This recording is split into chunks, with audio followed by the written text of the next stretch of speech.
Every Shabbos and every Yom Tiv, at the end of our Sudas, we sing Sharamalos B'Shuv Hashem Shiva Sion. When Hashem will return, all the captives of Zion, when the final redemption will finally be heralded and arrive, Hayinu Kechomim, we will have been like dreamers. What does that mean? Hayinu Kechomim will have been like dreamers. So the Mitsudos explains Hayinu Kechomim, it will become like it was all like a bad dream. Once the Geula comes, we'll look back and we'll say, wow, it was like a nightmare. It was all like a bad dream. My Bubby, Aleh Hashalom, would say that when she would reflect back on her experiences in Siberia and escaping, and she would say in later years, when she would reflect back on it, she says, it's hard to imagine that that was really me. It's almost, it was like a dream. Did that really happen? All of those travails and difficulties really happened to me? But the Targum has a different explanation. He says, Hayinu kecholmim is a lashon of a choler. We will have been like ill people who have finally been healed. There's a beautiful idea in the Sefer Kamotzi Shalarov on the 3 weeks from Rabbi Yaakov Yitzchak Kalmanovich. He writes in there, I believe it's the author's grandfather, the Shalarov's grandfather, and he says that he was a Yid who people say never missed a night of saying Tikkun Chatzos for the Churban, mourning over the Churban. And he said the following mashal. He said there was a person who worked very hard. He used to sell sand. This was at a time when sand was a needed commodity.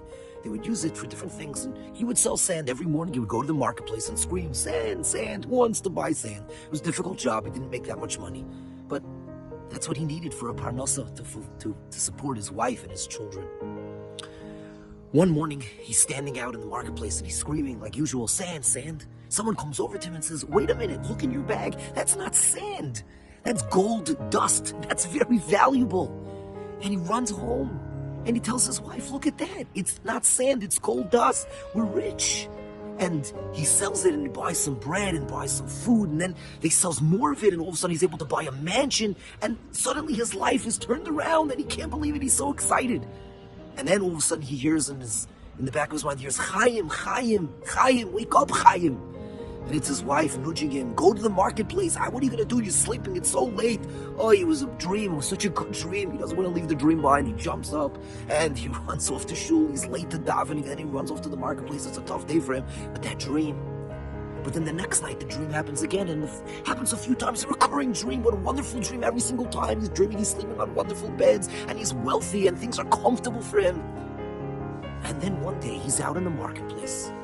And he's selling the sand. And someone says to him, why are you selling the sand? You have gold dust over there. And he looks and he says, yeah, it's gold dust, it really is. But maybe I'm just dreaming again. This must be a dream. And so he runs off. He comes home and he shows it to his wife. And he says, is this gold dust? Am I dreaming? And then their children come home. And the children look at him and they say, that's gold dust, that's amazing. And finally he realizes, it's not a dream. Because if everybody sees it, and everybody's telling him the same thing, it's not a dream anymore. It's real. Says Rav Kalmanovich, he says throughout the Golios, throughout the difficult, dark, long Golos, the night of Golos, we've had different times. We're waiting for Mashiach, and there have been other Mashiachs who've come. Bar Kochba, starting in the time of the Gemara already, Rakiv himself said, Dorach Kochov Yaakov, he thought that Bar Kochba was Mashiach, and Shabtai Tzvi, and so many others throughout the years. And Mashiach is finally going to come. Klal Yisrael is going to say, are we dreaming? Is this real? Every single time in the past when this has happened, we thought it can't really be. Is this real? Until when